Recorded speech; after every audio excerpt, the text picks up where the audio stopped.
Assalamualaikum warahmatullahi wabarakatuh. Kembali lagi di channelnya Kang Amin, mengaji dan berbagi. Yang pada kali ini di Kuy Ngaji Ilmul Balaghah, yaitu kita sudah memasuki dalam pembahasan Al-Qasr.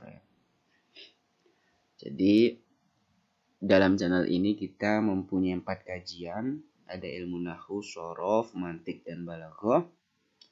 Dan kalau teman-teman sedang pengen belajar memahami gramatika bahasa Arab, monggo di-subscribe ya. Jadi langsung saja fil qasr ya. Qasr sendiri secara arti itu mengkhususkan ya. Atau terbatas lah qasr itu. Nah, di sini apa sih yang dimaksud qasr pada ilmu balaghah? Al-qasr takhsisu syai'in bi syai'in bi tariqin makhsusin. Qasr itu mengkhususkan sesuatu bi syai'in, terhadap sesuatu, mengkhususkan sesuatu terhadap sesuatu bi tariqin makhsusin, dengan cara yang tertentu. Nah, kemudian qasr sendiri terbagi menjadi dua. Yang pertama hakiki dan idhofi. Oke, lanjut. Fal haqiqi ma kana al-ikhtisasu fihi bihasbil waqi'i wal haqiqati la bihasbil idhafati ila syai'in akhar. Qasr hakiki itu qasr yang cara pengkhususannya itu apa? Bihasbil waqi', yaitu memandang realita dan hakikatnya. Jadi qasr hakiki itu yang cara pengkhususannya itu memandang realita dan hakikatnya. La bihasbil idhafati ila syai'in akhar. Tidak memandang idhafah, yaitu keterkaitan atau ketergantungan atau hubungan kepada sesuatu yang lain. Contoh nih, la katiba fil madinati illa aliyun. Tidak ada katib. Katib itu seorang penulis. Tidak ada seorang penulis di Madinah ini kecuali Ali. Nah, di sini pengkhususannya itu sesuai dengan realita dan hakikat. Tidak ada seorang penulis di Madinah ini kecuali Ali.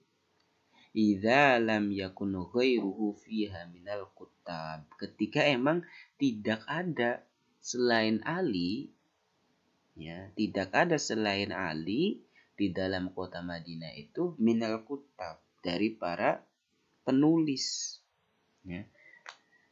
Jadi qasr ya, pengkhususannya itu kalau misalnya hakiki dilihat dari realitanya. Benar nggak sih emang nggak ada yang lain kecuali Ali yang menjadi seorang penulis. Nah, kemudian qasr idhofi. Maka nal ikhtisasu fihi bihasbil idhofah ila syai'in muayyanin. Qasr idhofi yaitu qasr yang cara pengkhususannya itu sesuai dengan idhofah, keterkaitan, keterhubungan ya, kepada sesuatu yang lain. Jadi cara pengkhususannya itu dilihat sesuai dengan keterkaitannya. Nah, contohnya ma'aliyun illa qa'imun. Tidaklah seorang Ali itu melainkan dia orang yang berdiri. Ya. Ai anna lahu sifatal qiyam. Nah, di sini maksudnya bahwasanya Ali itu orang yang berdiri, la sifatal qu'ud, bukan bukan duduk Ali itu, tapi berdiri. Walaisal ghordu nafya jami'is sifati anhu. Tujuan di sini bukan menafikan semua sifat daripada sifatnya Ali, ya. ma'ada sifat al-qiyam, yaitu yang selain daripada sifat berdiri. Enggak, bukan tujuan menafikan sifat yang ada pada diri Ali. Ya, Ali mempunyai sifat duduk, berdiri, makan, minum, ya, tapi bukan dinafikan semua, ya. Tidak dinafikan semua. Ya, tujuannya ma'aliyun illa qaimun bukan tujuan untuk menafikan semua sifat yang ada pada diri Ali. Ya. Nah, bedanya ya, kalau misal qasar hakiki emang pada realita dan hakikatnya ya hanya Ali yang seorang penulis di kota Madinah itu. Nah, tapi kalau misal idhofi enggak, ya. Enggak semua sifat itu dinafikan. Nah, kayak gitu. Kemudian wa kullun minhuma yang qasimu ila qasri sifatin ala mausuf. Wa qasri mausufin ala sifat. Jadi antara hakiki dan idhofi itu di antar masing-masing terbagi, ya. Maksudnya jadi ntar qasr sifat ala mausuf ntar ada dua maksudnya. Ada hakiki, ada idhofi. Qasr mausuf ala sifat begitupun ada dua. Ada hakiki dan ada idhofi. Qasr membatasi sifat ala mausuf terhadap yang disifati. Nah, di sini la farisa illa aliyun. Faris membatasi sifat ala mausuf. Ini mausufnya yang disifati. Ini sifat. Faris itu penunggang kuda, ya. Tidak ada penunggang kuda illa aliyun kecuali Ali. Nah, kalau misal qasar sifat ala mausuf yang hakiki, berarti la farisa illa aliyun. Pada realitanya emang gak ada penunggang kuda yang hebat kecuali Ali. Ya. Tapi kalau misal qasar sifat ala mausuf yang idhofi, ya, berarti la farisa illa aliyun, tidak ada penunggang kuda kecuali. Nah, tapi enggak menafikan semua gitu loh. Mungkin di dalam satu kota tersebut ya ada misal ada Khalid, ada Ali, ada Zaid, ada Hindun misal. Tapi di sini mutakalim hanya menyebutkan la farisa, mutakalim yang ia tahu gitu loh. Yang farisa ini yang penunggang kuda itu hanya Ali. Nah, kalau misal qasar sifat ala mausuf, ya. Jadi ini dibatasi, ya. Dibatasi sifatnya. Sifatnya dibatasi, ya. Nah, jadi dibatasi hanya sebatas penunggang kuda saja, ya. Ala mausuf. Nah, kemudian qasar, ya, membatasi mausuf yang disifati ala sifat. Nah, mausufnya itu dibatasi, ya, daripada sifat. Wa ma Muhammadun illa rasul. Tidaklah Muhammad itu melainkan Rasul utusan. Ya. Jadi mausufnya dibatasi, tidak ada yang lain. Ya. Tidaklah Muhammad itu tidak, ya, melainkan Rasul. Nah, di sini ntar terbagi menjadi dua juga. Ya. Ada yang hakiki dan idhofi. Nah, tapi yang idhofinya, ya, jadi ketika misal pada diri Rasul itu Rasul, pada diri Muhammad itu Rasul, tapi enggak menafikan semua sifat yang dimiliki oleh Rasul. Ya. Ada anggapan kalau misal Muhammad itu Rasul, Nabi Muhammad itu Rasul, maka tidak boleh mati misal. Ya enggak gitu loh. Nabi Muhammad pun yaitu memiliki sifat mati, maka fayazuzu alaihi al-maut, maka boleh bagi diri Nabi itu maut, yaitu wafat, ya, meninggal. Nah, itu. Qasr mausuf ala sifat. Ini mausuf yang disifati Rasul sebagai sifat. Oke. Nah, kemudian wal qasrul idhafi yang qasimu bi'atibaril halil mukhatabi ila salasati aqsam. Melihat keadaan mukhatab, ya, ini bi'atibar melihat keadaan mukhatab, maka qasr idhafi itu terbagi menjadi 3 bagian. Yang pertama ada qasr ifrad. Pertama qasr ifrad, kedua ada qasr qalab, kemudian yang ketiga ada qasr ta'yin. Apa itu qasr ifrad? Idza i'taqada al-mukhatabu asyirkata. Jadi ketika mukhatab itu menduga, di sini menduga ya.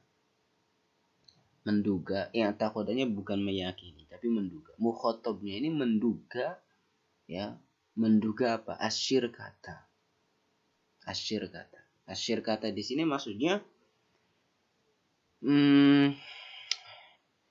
jadi mausuf yang disifati ya, itu dia memiliki beberapa sifat. Atau sifat itu dia memiliki beberapa yang disifati. Kayak misal qasr ifrad itu kayak gini maksudnya. Qasr yang diucapkan kepada mutakalim ya, qasr yang diucapkan kepada qasr yang diucapkan kepada mukhatab yang menyangka bahwa satu mausuf memiliki beberapa sifat. Ya, contoh tadi satu mausuf mana? Nah, satu mausuf memiliki beberapa sifat dan satu sifat ya, memiliki beberapa mausuf gitu loh. Ya. Dia menduga itu. Kayak misal contoh ya. La farisa illa aliyun. Tidak ada seorang penunggang kuda kecuali Ali. Nah, tapi mukhatab di sini menduga gitu loh. Masih ada yang lain gitu loh. Daripada Ali ini yang mahir menunggang kuda, menaiki kuda. Atau yang menyangka bahwa satu mausuf itu memiliki beberapa sifat. Satu mausuf memiliki beberapa sifat. Wa ma Muhammadun. Nah, ini satu mausuf tapi dia memiliki beberapa sifat. Illa Rasul. Berarti dia menduga kalau Nabi Muhammad itu banyak memiliki sifatnya. Jadi syirkah di sini nggak terbatas ya, gitu loh, nggak dibatasi gitu loh, nggak dibatasi dengan kalimat ini gitu loh. Nah kemudian qasr qalab. Nah di sini si mukhatab menduga sebalikannya. Ketika misal mutakalim berbicara kepada mukhatab. Nah contoh misal di sini ma'alimun illa Zaidun.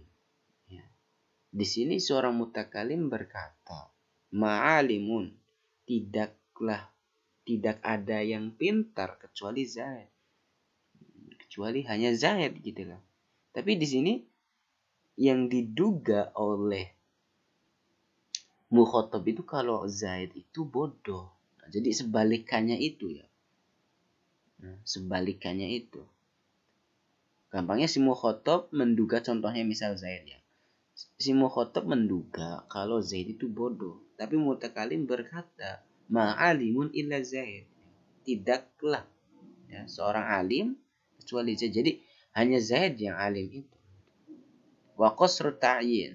Qasr ta'yin. Nah, ta'yin di sini idza i'taqada wahidan ghairu muayyanin. Dia menduga salah satu tapi dia tidak menentukan. Dia menduga salah satu dari dua hal gitu. Tapi dia tidak menentukan. Kayak misal Zaid dia tahu Zaid itu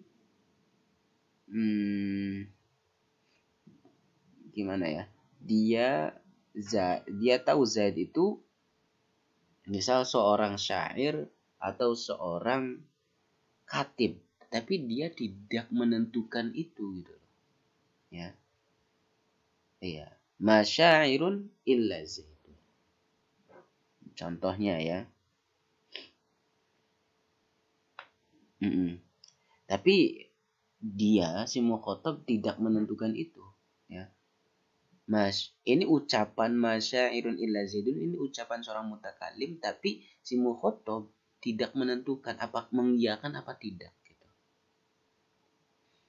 Nah, kemudian walil qasri turuq. Jadi dalam metode qasar, pengkhususan itu memiliki metodenya ya. Yang diantaranya yaitu nafi menafikan, wal istisna dan mengecualikan. In hadza illa malakun harim. Ya, in hadza tiada orang ini, yaitu Nabi Yusuf. In hadza tiada orang ini, maksudnya tiada orang ini Nabi Yusuf illa malakun karim, kecuali ya malaikat yang mulia. Ya, in. Ya, jadi adatul qasarnya itu bisa nafi dan istisna.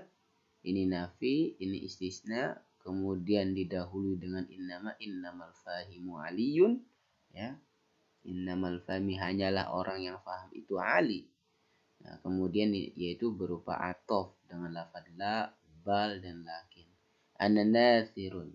Ana nathirun. Saya itu ahli kalam nathar, bukan nadham ya. Wa ma ana muhasibun, dan saya itu bukan orang hasib penghitung.